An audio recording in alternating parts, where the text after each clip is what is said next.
General, tem um pessoal aqui de Portugal que está perguntando. Eu só quero colocar os dados antes, tá? Para situar o nosso público aqui.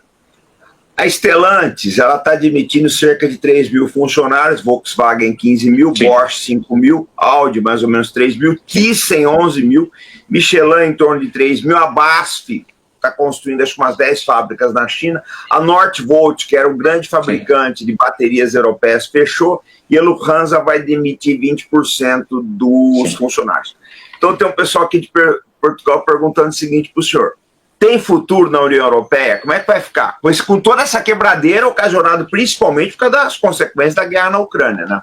Sem dúvida, sem dúvida. Muito obrigado aos meus concidadãos portugueses que têm a gentileza de colocar a questão. O big picture, não é? Que é o que temos que ver, e a Alemanha é a locomotiva económica da Europa. Creio que é a ThyssenKrupp também, que terá dito estes dias que vai também fazer uma grave, uma substancial redução na sua massa laboral, fundamentalmente, e há uma transferência fundamentalmente das empresas de alto consumo, que dependem de energia, que têm um alto consumo energético, para os Estados Unidos, porque lembramos que aquele imposto norte-americano, o IRA, imposto não, aquela lei, aquele decreto-lei que Biden fez precisamente para contrariar, digamos, para incentivar a transferência da tecnologia, não direi, mas das indústrias, a facilitar a reindustrialização dos Estados Unidos, tem penalizado a Europa, necessariamente. O futuro não é brilhante para a Europa. O futuro, sinceramente, não é nada brilhante para a Europa, e não deixa de nos deixar preocupados. Por exemplo, quando hoje ouvimos no Parlamento Europeu, e volto a dizer, a Europa, a União Europeia é o projeto mais incentivador, o melhor projeto que o continente teve desde a Segunda Guerra Mundial, e que permitiu a paz e o desenvolvimento. Mas nunca nos podemos esquecer que nós, quando olhamos para aquilo que são os fins últimos do Estado, apenas para enquadrar, os fins últimos do Estado são a segurança e o bem-estar das populações. Ora, nós associamos tradicionalmente a segurança a dois polos. A soberania, normalmente a segurança é delegada na soberania, e naquela que era a organização que nos garantiu também a segurança durante 50 anos, no período da Guerra Fria, que era a Organização do Tratado do Atlântico Norte, como a NATO, como uma organização, digamos, que se perspectivava como sendo da garantia do mundo bipolar, não é? E a União Europeia era a outra, dava a resposta ao outro fim último do Estado, que era o desenvolvimento. E a União Europeia foi determinante, fundamentalmente para os países da Europa Ocidental, para o seu desenvolvimento, porque, em boa verdade, a União Europeia é uma espécie de mercantilismo, de grande espaço comum, que permitiu aos países europeus que perderam os impérios, a França, o Reino Unido, a Bélgica, Portugal, o fim dos mercados dos impérios foi permitido pelo grande mercado europeu, e efetivamente permitiu um desenvolvimento, e eu falo por Portugal,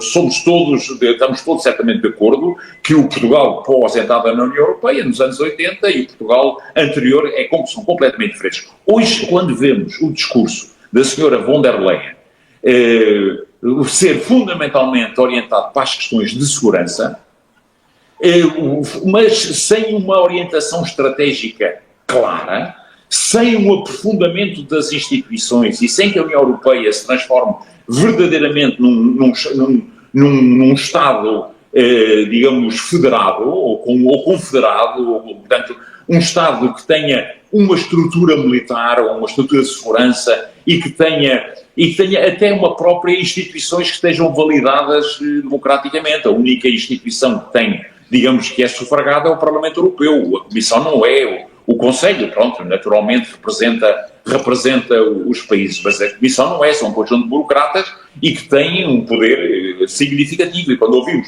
falar em 800 mil milhões de fundo para a defesa, tudo bem, mas que seja qual é a ideia estratégica que está por trás disso. E quais são os custos? E voltamos à mesma questão, não é? A questão de fundo é quando a energia na Alemanha, e perdoem-me se estou a exagerar no número, é 4 vezes mais cara do que nos Estados Unidos. Há um gráfico muito recente que mostra, digamos, a evolução dos custos energéticos na Europa comparativamente com os Estados Unidos. Portanto, deixamos de ser concorrenciais. Esta é que é a realidade dos factos. E o grande país, a grande base industrial na Europa tem sido a Alemanha como motor da Europa. E agora, quando, digamos, a deriva em que caímos de hostilizar a China, não é? Quando é um mercado de 1.400 milhões, não é? Hostilizar a China é quando a senhora Callas no Parlamento, antes era um desafio estratégico, agora já ainda não lhe chama ameaça, mas está lá perto. Portanto, se virmos a retórica da União Europeia em relação à China, e se virmos Rob Bauer, que é o chefe do Comitê Militar, a exceder o nível das suas competências, porque o militar, em funções, não faz declarações como políticas em relação à China, em relação a colocarmos como se a China seja de facto uma ameaça, não é? Quando não deve ser perceptível como tal, não é? E eu falo como português. Portanto, estamos numa situação que dificilmente terá retorno.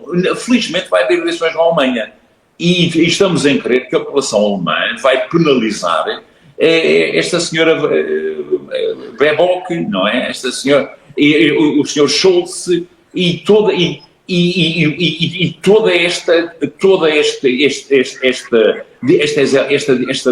direção política que, sinceramente, há aquele termo dos globalistas, não é? Que são as pessoas que olham menos para os interesses do seu país, mas olham para uma realidade que não é digamos, aquela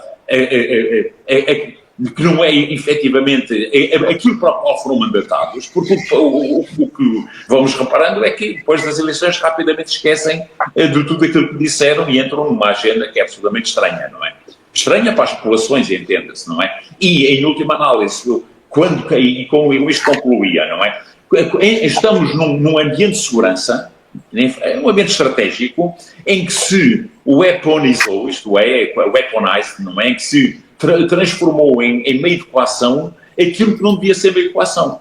Transformou-se a economia no meio de coação e vê-se que Trump está preocupado também, permitam-me faltar, porque o dólar está a perder relevância, porque virou efetivamente e a desdolarização no resto do mundo está em franco progresso e com a possibilidade de aparecer mecanismos para além do SWIFT e de outras moedas de referência.